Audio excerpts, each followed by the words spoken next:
Bonjour frères et sœurs. Ce matin, on va parler de communauté. La communauté, c'est l'Église, c'est une communauté, c'est un rassemblement de personnes. Mais c'est une communauté de foi et d'amour. C'est le sujet que je vais développer aujourd'hui. On va parler de la communauté de foi.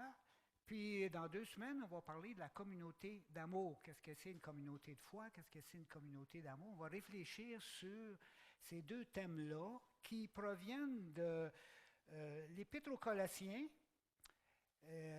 Paul introduit sa lettre aux Colossiens, justement, en les saluant, puis en remarquant des choses qui réjouissent son cœur. Il observe dans l'Église des Thessaloniciens que c'est une Église de gens fidèles et dont la foi en Christ et l'amour qu'ils ont les uns pour les autres fait parler d'eux. Et Paul leur mentionne justement qu'il a entendu parler de leur foi et de leur amour. Alors Paul leur écrit à Paul, apôtre du Christ Jésus par la volonté de Dieu, et le frère Timothée, aux saints et fidèles frères en Christ qui sont à Colosse. Que la grâce et la paix vous soient données de la part de Dieu notre Père. Nous rendons grâce à Dieu, le Père de notre Seigneur Jésus-Christ, et nous prions sans cesse pour vous. Nous avons en effet entendu parler de votre foi en Christ Jésus et de l'amour que vous avez pour tous les saints. Alors, Paul, il écrit, on sent qu'il y a chez lui une joie, il y a chez lui un esprit de joie qui vient justement du témoignage qu'il entend de l'Église des Colossiens. Et il dit, nous avons entendu parler de votre foi en Christ Jésus et de l'amour que vous avez pour tous les saints. C'est donc dire que cette Église-là, c'était une Église vraiment vivante qui manifestait un témoignage de foi en Christ et un amour pour tous les saints.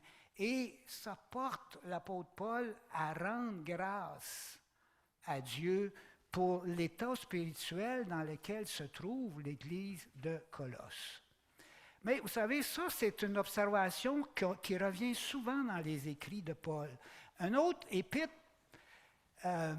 qu'on constate, le même genre d'introduction, le même genre de parole dans la lettre aux Éphésiens, on voit ce que Paul dit de cette Église-là, qui est une autre Église. C'est pourquoi, moi aussi, ayant entendu parler de votre foi au Seigneur Jésus et de votre amour pour tous les saints, je ne cesse de rendre grâce pour vous, je fais mention de vous dans mes prières. Encore là, Paul entend parler de la foi des Éphésiens, il entend parler de leur amour les uns pour les autres, et ça touche son cœur, ça fait monter une prière de reconnaissance à Dieu pour l'état spirituel qu'il constate dans cette Église. Et il dit le même genre de choses ici dans un autre texte, à une lettre à Philémon, qui est un individu cette fois ici, et il tient à peu près le même discours. Je rends continuellement grâce à mon Dieu en faisant mention de toi dans mes prières. Car j'entends parler de l'amour et de la foi dont tu fais preuve envers le Seigneur Jésus et pour tous les saints.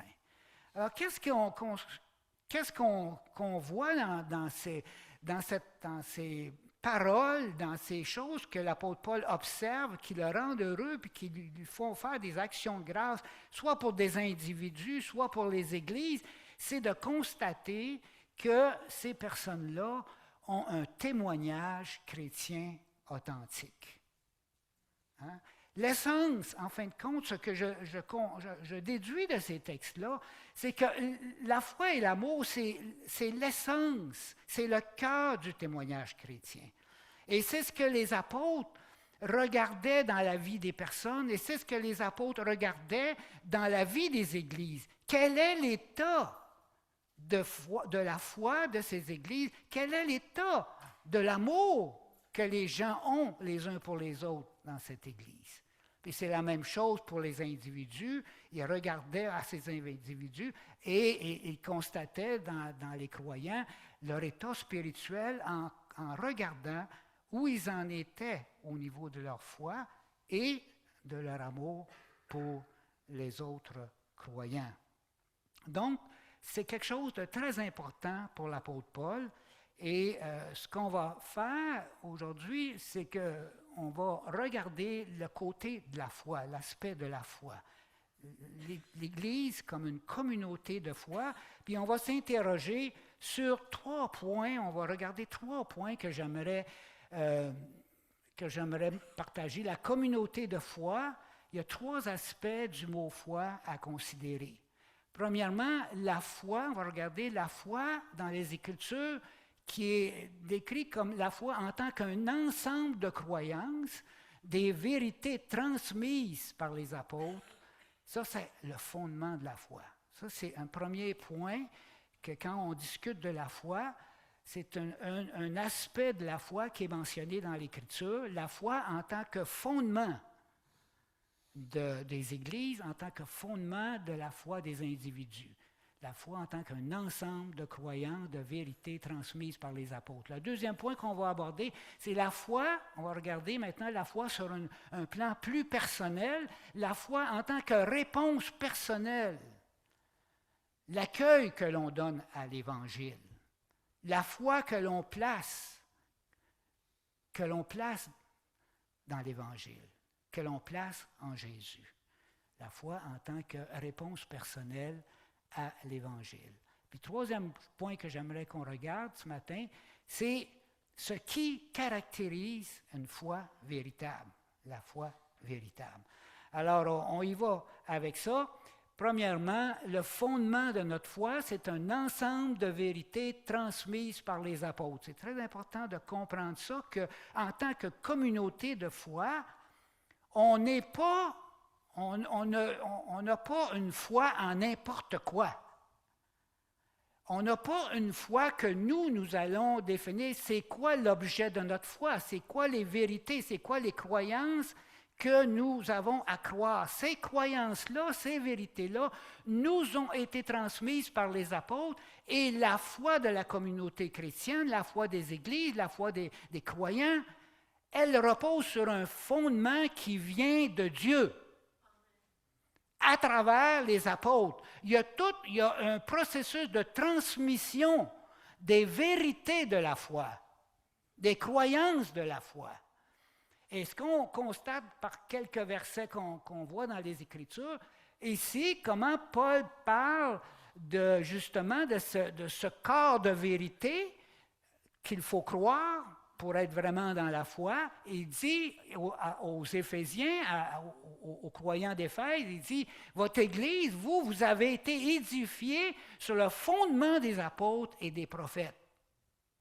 C'est ça le fondement sur lequel repose votre foi.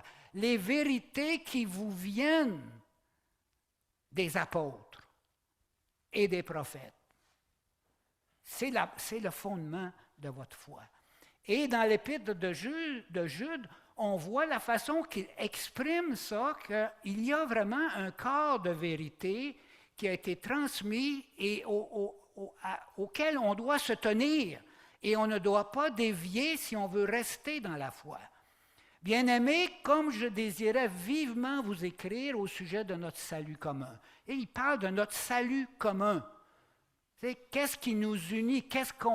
Quel est notre salut? C'est quoi les points de notre salut? Il dit, on a un salut commun qu'on partage. Mais il dit, je désirais vivement vous écrire au sujet de notre salut commun. Je me suis senti obligé de le faire afin de vous exhorter à combattre. Pourquoi? Pour la foi qui a été transmise au sein une fois pour tous. Regardez comme son langage, il est important à saisir. Nous avons une foi qui a été transmise une fois pour toutes, qui nous a été transmise une fois pour toutes, et il ne nous est pas permis, et il n'est permis à personne de changer les croyances, les vérités de cette foi qui nous a été transmise une fois pour toutes. Ça nous vient des apôtres par l'intermédiaire, ça nous vient de Dieu par l'intermédiaire des apôtres. Alors, ces vérités de la foi, elles sont énoncées et expliquées dans les écrits du Nouveau Testament. Les écrits du Nouveau Testament sont les écrits des apôtres ou de ceux qui leur étaient très proches et qui les ont supervisés. Et donc, ces écrits-là renferment l'enseignement des apôtres. Donc, la foi, en tant que croyance et vérité, sur lesquelles nous devons nous appuyer et en lesquelles nous devons croire. L'origine est divine de l'enseignement des apôtres. Il faut comprendre ce que l'Écriture nous dit, que cet enseignement-là des apôtres, ce n'est pas un enseignement qui vient de leur propre fond à eux autres, de leur propre pensée à eux autres. Ça vient directement de Dieu par, et voyez la chaîne de transmission. Jésus, il dit dans Jean 14, il parle à ses disciples, à ses apôtres, il leur dit, « La parole que vous entendez n'est pas de moi. » Le premier transmetteur de la parole de Dieu, c'est Jésus. Jésus qui a été envoyé par son Père pour nous faire connaître le Père, pour nous faire connaître les voies du Père, pour nous faire connaître la vérité de Dieu et le chemin qui mène à Dieu. La parole que vous entendez n'est pas de moi, mais du Père. Moi et le Père, nous sommes un, il dit à un autre endroit. Ce que je ne parle pas de moi-même, mais je vous transmets ce que le Père m'a dit de transmettre. Les œuvres que je fais sont les œuvres que le Père m'a montré de faire. Jésus n'agit pas indépendamment du Père, il agit toujours en accord avec la volonté de Dieu dont il est l'ambassadeur, dont il est celui qui va communiquer cette vérité-là. La parole que vous entendez n'est pas de moi, mais du Père qui m'a envoyé. Je vous ai parlé de cela pendant que je demeure auprès de vous. Mais le Consolateur, le Saint-Esprit, vous voyez le rôle du Saint-Esprit maintenant, que le Père enverra en mon nom, c'est lui qui vous enseignera toutes choses et vous rappellera tout ce que je vous ai dit. Le Père donne au Fils la parole à communiquer, le Fils transmet ces paroles-là aux apôtres et les apôtres reçoivent la puissance de l'Esprit pour comprendre, se rappeler et communiquer avec exactitude la parole de Dieu. La parole des apôtres est une parole d'origine divine. Elle exige, elle commande la foi. Allez, là Jésus avant ses derniers ordres de mission, allez, faites de toutes les nations des disciples, baptisez-les au nom du Père, du Fils et du Saint-Esprit et enseignez-leur quoi? À garder tout ce que je vous ai prescrit. Les apôtres, qu'est-ce qu'ils font? Ils nous transmettent les enseignements reçus par Jésus-Christ et qui nous lient. On est liés par ces enseignements-là. Enseignez-leur à garder tout ce que je vous ai prescrit. Et voici, moi, dans cette mission que je vous confie, je suis avec vous tous les jours jusqu'à la fin du monde. Ça, c'est le message des apôtres a une origine divine. Le Nouveau Testament, il y a plusieurs écrits, il y a plusieurs types de lectures qui contiennent toutes ces vérités de la foi, mais il y a au cœur du Nouveau Testament, il y a l'Évangile. Ça, c'est le cœur, la pierre de langue. Jésus-Christ, c'est la pierre de langue. Et la pierre de langue, c'est l'Évangile. La pierre de langue de l'enseignement des apôtres, c'est l'Évangile. Tout gravite autour de l'Évangile, qui est défini ici par Paul. Je vous rappelle, frères, l'Évangile que je vous ai annoncé. Il parle aux Corinthiens. Je vous rappelle, frères, l'Évangile que je vous ai annoncé, que vous avez reçu, dans lequel vous demeurez ferme, et par lequel aussi vous êtes sauvés si vous le retenez dans les termes où je vous l'ai annoncé. Autrement, vous auriez cru en vain. Vous voyez, l'apôtre Paul, il dit là, il y a des gens qui vont s'introduire, il y a des faux docteurs, des faux prophètes, des gens qui vont essayer de vous induire en erreur. Mais si vous vous attachez à un autre évangile, à un évangile défini dans d'autres termes que nous, les apôtres, l'avons défini, c'est un faux évangile qui ne peut sauver personne. Un faux évangile ne peut sauver personne. C'est l'évangile de Dieu, l'évangile de Jésus-Christ qui seul a le pouvoir de sauver quelqu'un. C'est cet évangile, cette bonne nouvelle, ce message-là qu'il nous faut croire pour être sauvés. Je vous ai transmis avant tout, et là il déclare en quelques mots la substance, le cœur du Nouveau Testament, qui est la personne de Jésus-Christ dans ce qu'il a accompli. Je vous ai transmis avant tout ce que j'avais aussi reçu. Vous voyez l'idée de transmission, ce que j'avais aussi reçu. Christ est mort pour nos péchés selon les Écritures. Selon les Écritures veut dire en accord avec tout ce que Dieu avait déjà fait dans l'Ancienne Alliance, dans l'Ancien Testament. Tout le background de l'Ancien Testament permet d'authentifier, de justifier, de déclarer que Jésus de Nazareth est bel et bien le Messie de l'Ancien Testament, annoncé, prophétisé par Dieu. Et notre évangile est en accord et démontre cela. Je vous ai transmis avant tout ce que j'avais aussi reçu. Christ est mort pour nos péchés, selon les Écritures. Et il a été enseveli. Il est ressuscité le 3e jour, selon les Écritures. Et il a été vu par Céphas, puis par les 12, ensuite par plus de 500 frères à la fois. Ensuite, il a été vu par Jacques. Après eux tous, il s'est fait voir à moi.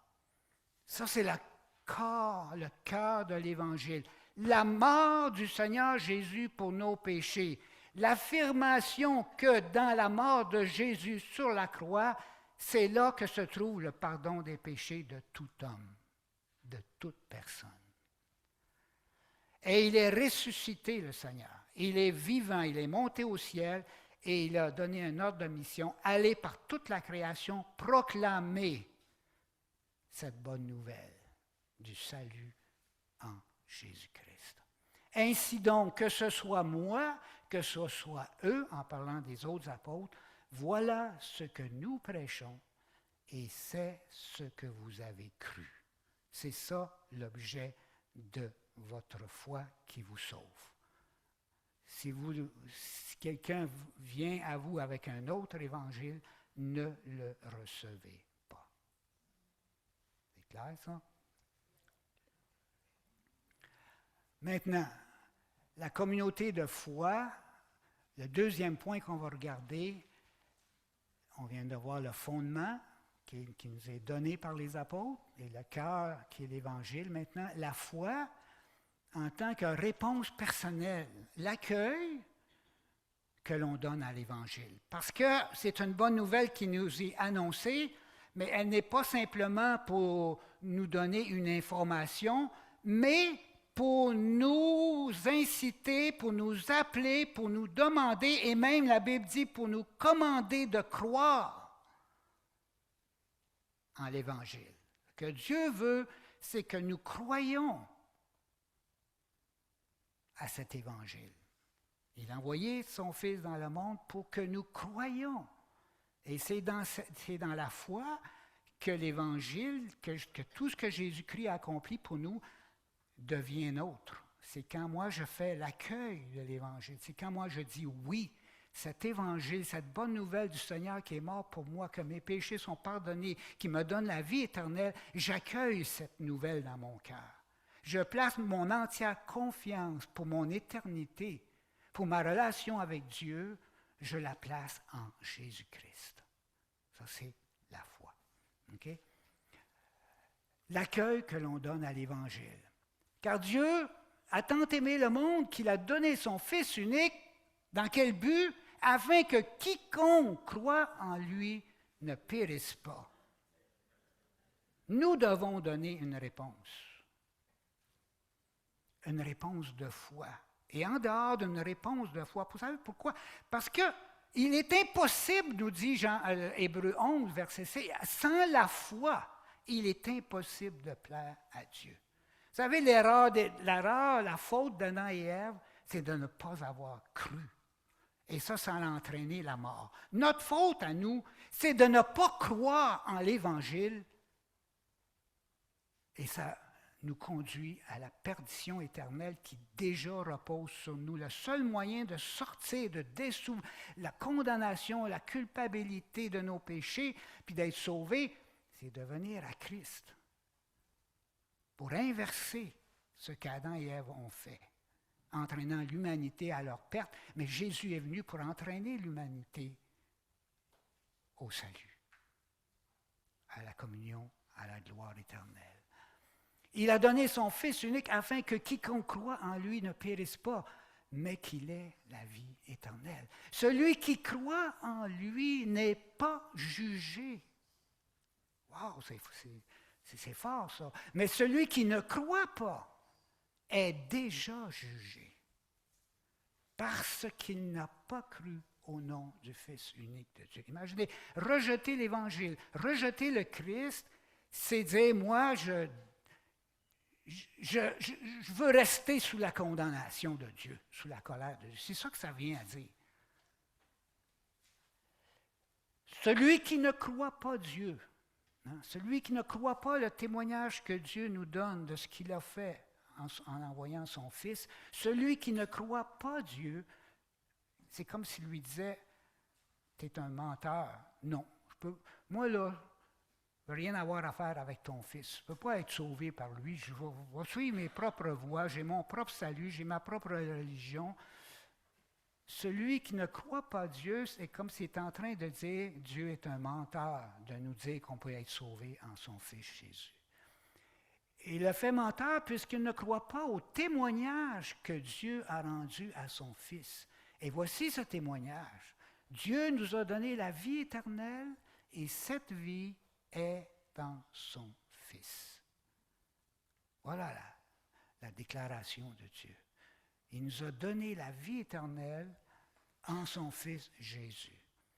Et ne pas accepter ce témoignage-là, c'est rejeter le témoignage de Dieu, c'est le déclarer menteur. Et de chercher une autre voie qui mène à Dieu autre que son Fils. Le pouvoir de la foi personnelle, de la réponse, de l'accueil qu'on donne à l'Évangile, qu'on donne à Jésus-Christ, qui est mort pour nos péchés, qui est ressuscité pour nous donner la vie éternelle. Le pouvoir de la foi, c'est qu'à tous ceux qui l'ont reçu, le Christ, la parole faite chair, à tous ceux qui l'ont reçu, elle a donné le pouvoir de devenir enfants de Dieu, à ceux qui croient en son nom. Le pouvoir de la foi au Christ, c'est de faire de nous des hommes et des femmes qui sont les enfants de Dieu. Un autre texte dans le titre, ça dit « Il s'est donné lui-même, le Christ, pour nous, afin de nous racheter de toute iniquité et de se faire un peuple qui lui appartient. » Lorsqu'on vient à Christ, qu'on croit en lui, qui nous a rachetés, on devient un enfant de Dieu, puis on entre dans le peuple de Dieu. On fait partie du peuple de Dieu, nous qui ne l'étions pas avant, nous qui n'étions pas des enfants de Dieu avant. Le pouvoir de la foi en Christ, c'est de nous changer notre état. Nous, ce que nous n'étions pas, nous le devenons en Christ, c'est-à-dire enfants de Dieu, membres du peuple de Dieu. Ainsi donc, vous n'êtes plus des étrangers, vous êtes des concitoyens des saints. Les saints, c'est tous ceux qui ont été rachetés par le Christ. Membres de la famille de Dieu. Vous qui autrefois n'étiez pas un peuple et qui maintenant êtes le peuple de Dieu. Le pouvoir de la réponse. Tout ça, là, Ça dépend de la réponse qu'on va donner au Christ. Ça dépend de la réponse qu'on va donner à l'Évangile, l'accueil qu'on va faire à l'Évangile. Donc, c'est très important. Cette foi-là, c'est une foi personnelle, l'accueil de l'Évangile dans nos vies, dans nos cœurs. Le baptême, une fois qu'on a fait cet accueil de la parole, qu'on a mis notre confiance dans le Seigneur Jésus, on est membre de la famille de Dieu, et le Seigneur nous l'a dit à ses disciples, a demandé que allez, faites de toutes les nations des disciples, baptisez-les au nom du Père, du Fils et du Saint-Esprit, enseignez-leur tout ce que je vous ai prescrit. Alors, le baptême, qu'est-ce que c'est le baptême? Ben, c'est une confession de notre foi en Jésus, confession qui nous identifie à la communauté de foi visible. On vient par la foi au Seigneur Jésus et par cette foi-là, on est inclus, on est entré dans la maison, dans la famille de Dieu, on appartient à la famille de Dieu, on est un enfant de Dieu, on fait partie du peuple de Dieu. Maintenant, Jésus a voulu que les enfants de Dieu, son peuple, puissent se reconnaître, qu'on puisse se reconnaître les uns les autres comme étant des membres du corps de Christ, comme des membres du peuple de Dieu, comme des membres de la famille de Dieu. Et le baptême, c'est le moment où quelqu'un dit à un autre qui est déjà croyant, « Moi aussi, je me suis confié en Christ. Moi aussi, je veux être identifié à la communauté de foi en Christ. Moi aussi, je veux faire partie de cette communauté de foi. » Et je dis communauté de foi visible parce qu'on voit dans les Écritures, c'est justement que la foi en Dieu, la foi en Jésus, en l'Évangile, ce n'est pas quelque chose qui est simplement qu'on accepte comme ça, qu'on place comme ça, mais c'est quelque chose qui va produire un changement important que Jésus a voulu nous faire vivre en nous plaçant dans une communauté de croyants. Ceux qui acceptèrent sa parole, ça c'est la première communauté locale suite à la proclamation de l'Évangile à Jérusalem. Lorsque l'apôtre Pierre a prêché, eh bien, après sa prédication, ceux qui acceptèrent sa parole furent baptisés. Et en ce jour-là, furent ajoutés environ 3000 âmes, 3000 personnes. Et qu'est-ce qu'ils faisaient, ces 3000 qui sont dispersés comme ça, sont en allés n'importe où? Non, ils persévéraient dans l'enseignement des apôtres, dans la communion fraternelle, dans la fraction du pain et dans les prières. Toute la foule qui était là, des gens qui étaient venus de l'extérieur de partout au jour de la Pentecôte, Pierre a prêché, les gens ont entendu l'Évangile, il y a 3000 personnes ce jour-là qui se sont repentis, qui ont mis leur foi en Jésus et qui l'ont manifesté par le baptême. Et ce groupe de personnes-là a été pris à part par les apôtres et formé dans la foi en Jésus. Il fut ajouté aux 120 qui attendaient la descente du Saint-Esprit. Pendant 40 jours, après que le Seigneur est monté au ciel, ils étaient dans la prière à Jérusalem, 120 personnes étaient réunies, puis à eux se sont ajoutées 3000 personnes. Une chance qu'il était 12. On aurait de la misère à prendre ça ici. Hein? Mais voilà. C'est une communauté par la foi, par le baptême de la foi, une confession de notre foi. Eh bien, Jésus nous identifie. On est identifié à la communauté de foi de ceux qui ont cru en lui. Le modèle des actes des apôtres. Qu'est-ce que c'est les actes des apôtres? C'est le récit. C'est un récit, les actes des apôtres. Il raconte comment les apôtres ont accompli l'ordre de mission qu'ils avaient reçu du Seigneur, de faire des disciples dans toutes les nations par la puissance de l'Esprit Saint qui leur a été donné. Et comment, c'est un modèle qu'on voit partout se reproduire, qu'on voit se reproduire dans les actes des apôtres, comment ils ont fait cette mission-là, premièrement.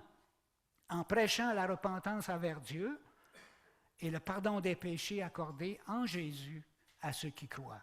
Le premier point, la prédication de l'Évangile pour amener les gens à la repentance et à la foi en Jésus. Deuxièmement, ils ont baptisé les croyants et les ont rassemblés dans des communautés de foi. Dans les villages, dans les villes qu'ils allaient, l'apôtre Paul, les apôtres évangélisaient, et puis après ça, ils mettaient les disciples ensemble, et puis ils formaient des communautés de foi pour que ces gens-là, ensemble, s'édifient, hein, s'encouragent, puis servent Dieu ensemble. Puis troisièmement, dans ces communautés de foi, ils ont établi des dirigeants fidèles dans ces communautés pour les enseigner dans la foi et les protéger contre les faux enseignements. Ça, c'est le modèle qu'on voit dans les Écritures. Alors, la prédication de l'Évangile, l'acceptation de l'Évangile par la foi, l'identification d'une communauté de foi par le baptême et une vie ensemble dans cette communauté-là avec des personnes qui ont la responsabilité de veiller à ces communautés.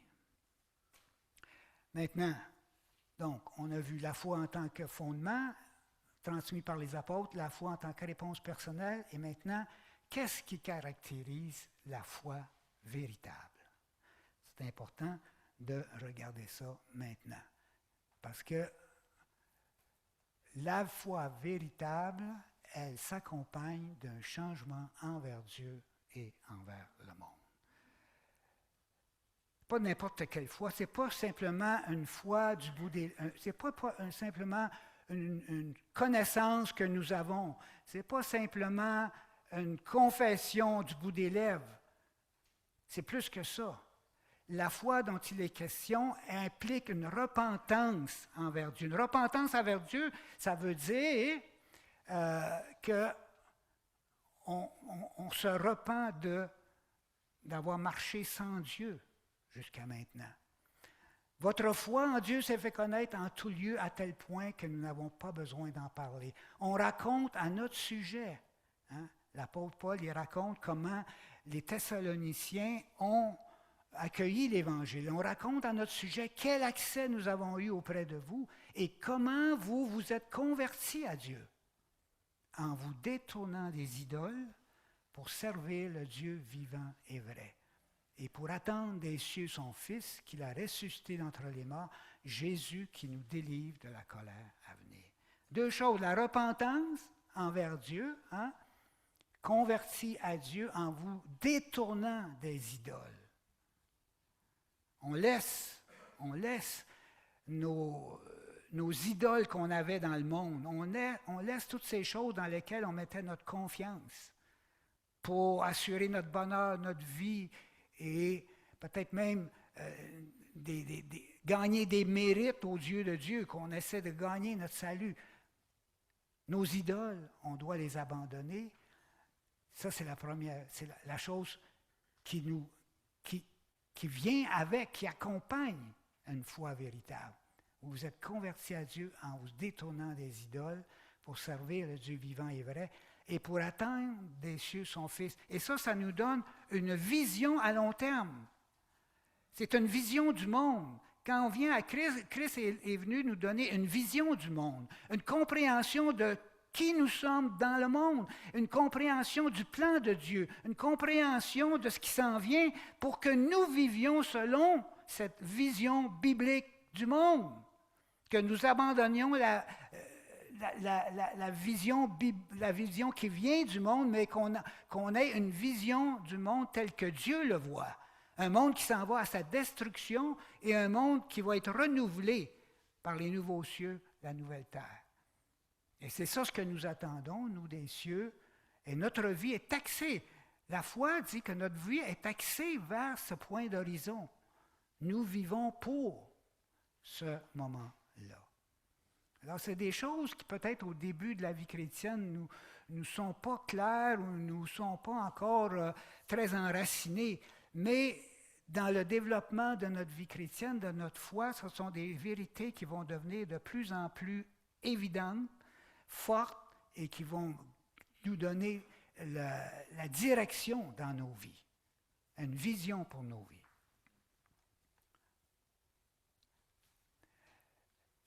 Les œuvres révèlent la nature de notre foi. On est en train de parler, quelle c'est la foi véritable. La foi véritable, c'est celle qui se détourne du monde et se tourne vers Dieu. Et qui est dans l'attente, son espérance, c'est le jour où le Seigneur revient. Mais les œuvres dans lesquelles, les œuvres qu'on accomplit une foi chrétienne, révèlent les œuvres. Révèle la nature de notre foi. Il en est ainsi de la foi. Si elle n'a pas d'œuvre, elle est morte en elle-même. Quelqu'un dit, moi je crois, mais il n'y a pas de fruit dans sa vie. Sa vie est en désordre. Son mariage, ses relations au travail, c'est une personne qui ne marche pas dans la vérité. Si on voit...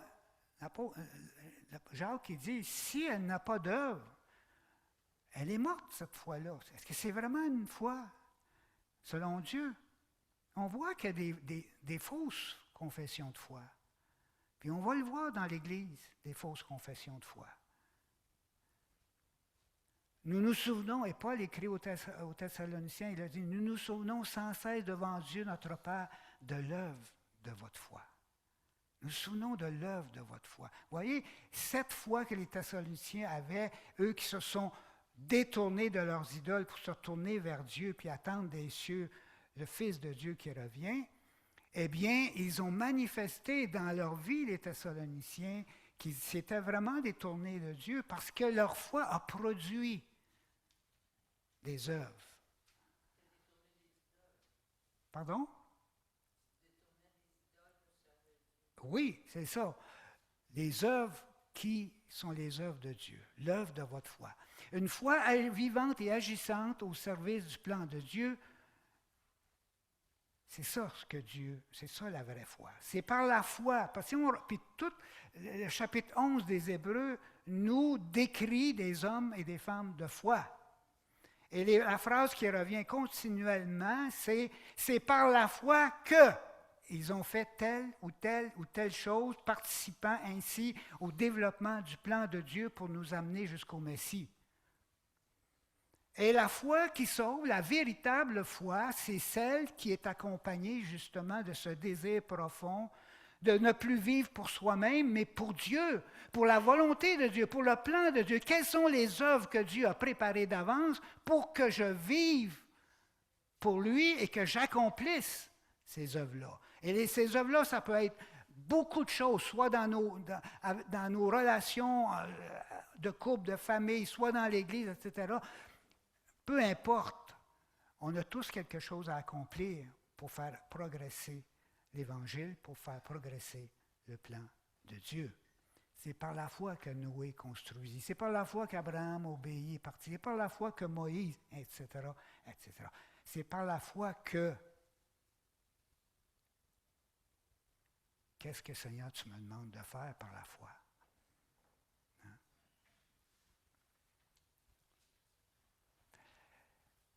La question des œuvres est importante à bien comprendre. Il y a la place des œuvres avant et la place des œuvres après la conversion. Avant la conversion, c'est par grâce, en effet, Éphésiens 2, c'est par la grâce, en effet, que vous êtes sauvés par le moyen de la foi. Et cela ne vient pas de vous, c'est le don de Dieu. Ce n'est point par les œuvres. Il n'y a aucune œuvre humaine qui peut faire en sorte qu'on mérite d'entrer au ciel. Il n'y a aucune œuvre humaine qui peut nous racheter. C'est seulement l'œuvre de Christ qui a le pouvoir de nous racheter de nos péchés, parce que seulement le Christ qui était une victime sans péché.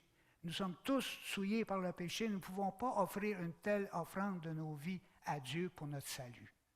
C'est le Christ qui l'a fait pour nous. C'est une grâce. Croire en Christ donne accès à la grâce du salut. Le salut est par la foi seule, sans les œuvres. En Christ, j'obtiens le salut de Dieu. Mais une fois qu'on a mis notre confiance en Christ, Mais le passage continue en disant, nous sommes son ouvrage en Jésus-Christ, nous sommes une nouvelle création. Nous sommes son ouvrage, nous avons été créés en Christ Jésus pour des œuvres bonnes que Dieu a préparées d'avance afin que nous les pratiquions. Une fois sauvés par la foi en la grâce de Dieu en Jésus, maintenant nous sommes à lui, nous sommes en lui, et donc nous sommes une nouvelle création, mais Dieu nous a pas sauvés pour qu'on se croise les bras, puis qu'on regarde passer la rivière ou le train ou quoi que ce soit à la télé. Non, il nous a réservé une place dans son plan. Il nous a réservé une place dans son œuvre. Il y a des œuvres pour nous, et la foi, la véritable foi, elle comprend ça, elle saisit ça, et elle veut faire ça. Elle n'est pas morte, elle est vivante. En Christ, la foi ne reste pas seule. Elle accomplit les œuvres de Dieu. Mais ces œuvres-là que la foi accomplit, ce n'est pas pour être sauvée, parce que c'est par la grâce, par la foi initiale qu'on a mis en Christ qu'on est sauvé. Ces œuvres-là viennent simplement comme un fruit, un produit de notre nouvelle vie. C'est même une faveur que Dieu nous fait de nous rendre participants de son plan, du progrès de l'Évangile, de notre participation au développement de son Église. Vous voyez, c'est important de comprendre ça pour pas qu'on pense, oh, je ne fais pas assez d'œuvres ou mes œuvres ne sont pas bonnes, etc. On pense on continue sur le vieux régime que les œuvres nous justifient. Non, c'est par la foi seule, sans les œuvres, qu'on est justifié. Mais une fois justifié, on vit pour le Seigneur et on accomplit les œuvres qu'il a pour nous. Le grand défi de la foi, maintenant, dans un monde impie. Là, il y a un grand défi de la foi dans un monde impie. Paul dit, « J'ai combattu le bon combat, j'ai achevé la course, j'ai gardé la foi. » J'ai gardé la foi. Notre plus grand défi dans un monde comme on vit, un monde si difficile, avec toute sa misère, avec toutes ses détresses, avec tous ses obstacles, avec toutes cette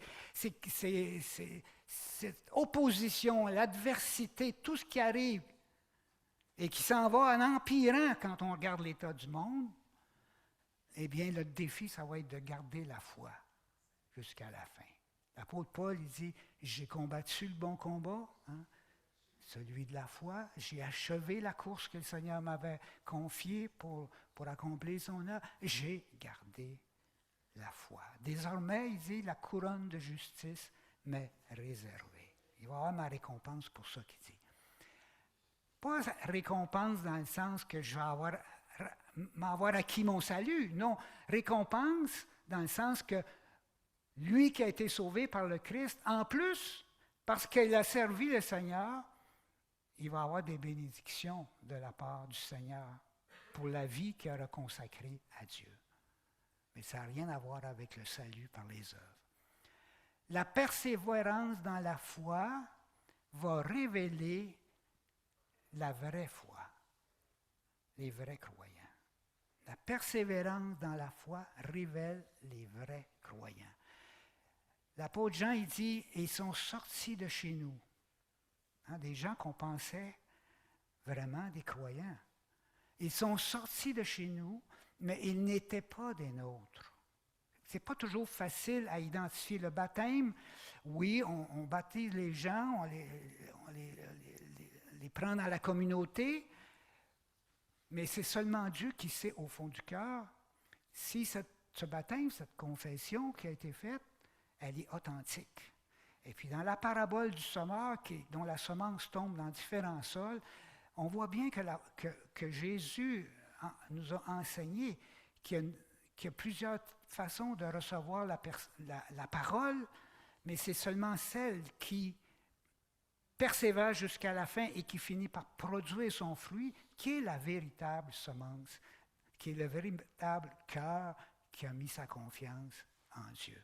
Ils sont sortis de chez nous, mais ils n'étaient pas des nôtres. Car s'ils avaient été des nôtres, ils seraient demeurés avec nous.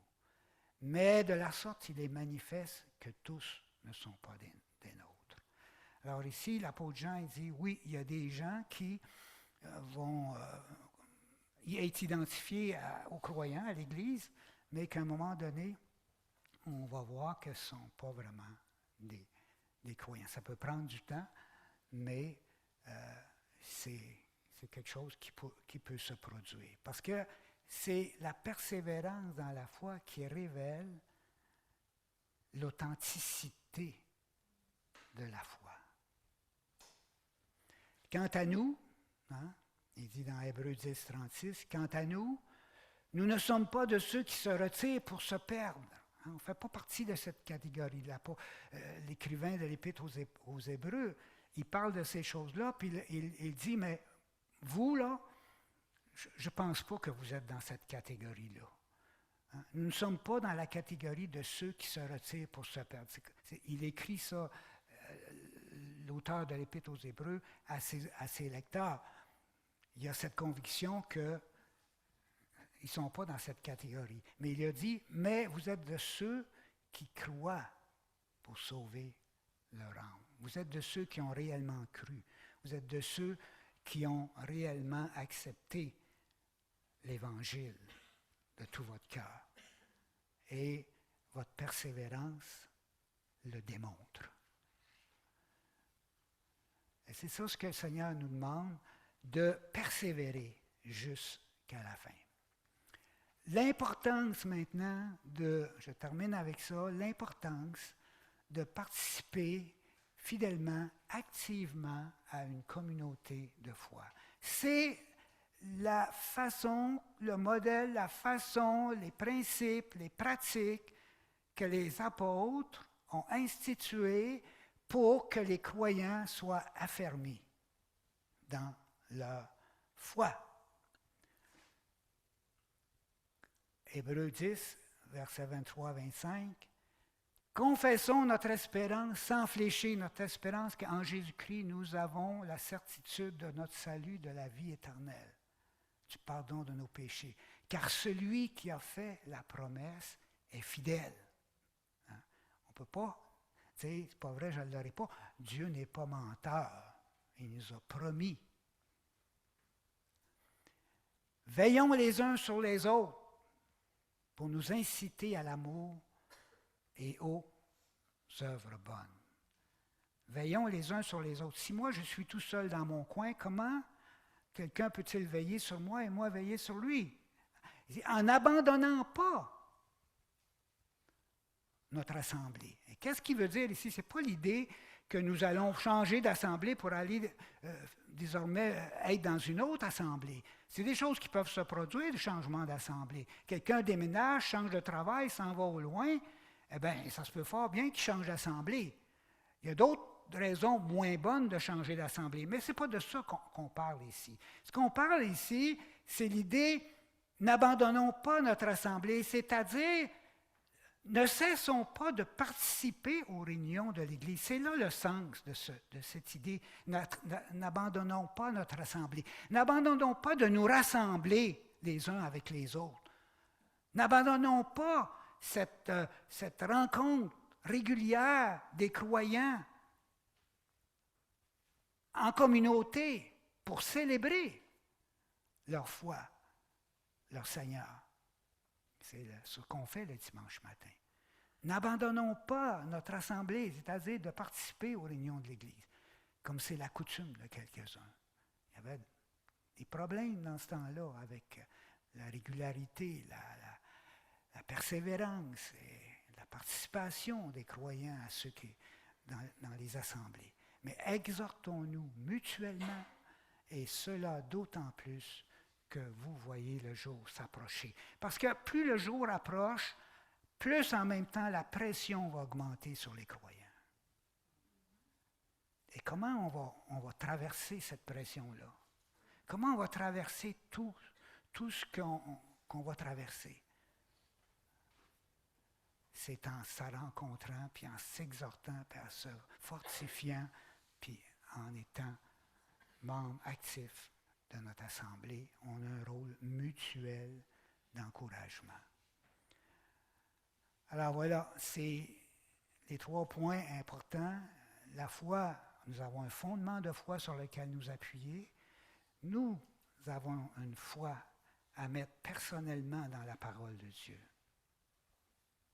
À l'Évangile, mais pas juste à l'Évangile, à toute la parole de Dieu, mais principalement, premièrement, à l'Évangile, puis ensuite, cette foi que nous avons mise en Christ, si elle est authentique, elle va nous amener, elle va nous instruire, elle va nous amener dans les œuvres de foi, dans une foi véritable, authentique, une foi qui est vivante.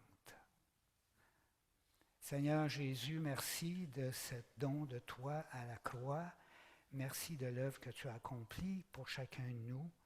Seigneur, nous mettons notre confiance dans la promesse de Dieu qu'en toi, Seigneur, tout a été accompli pour notre salut. Il n'y a rien à y ajouter, aucune œuvre personnelle, mais simplement à répondre par la foi, notre confiance en toi, recevoir cet évangile. Et c'est ce que nous faisons, Seigneur. Maintenant, par ton Saint-Esprit, Seigneur, qui vient à nous lorsque nous plaçons notre confiance véritablement en toi, le Saint-Esprit que tu nous donnes, Seigneur, qu'il nous remplisse, qu'il nous enseigne, qu'il nous fortifie, qu'il nous conduise et que nous soyons des serviteurs et des servantes pour toi. Seigneur, merci de l'assemblée, de la communauté de foi dans laquelle nous sommes. Cette communauté ici. Aide-moi, Seigneur, à comprendre quelles sont les œuvres que tu as pour moi dans cette communauté. Comment je peux la servir, comment je peux aider à la développer, comment je peux fortifier mes frères, mes sœurs en Christ. Que ta bénédiction, Seigneur, repose sur cette assemblée et sur toutes les familles, toutes les personnes qui la composent, pour ta plus grande gloire, Seigneur Jésus. Et nous attendons ton retour. Viens, Seigneur Jésus. Amen. Bonne semaine, bonne réflexion sur ce thème de la foi.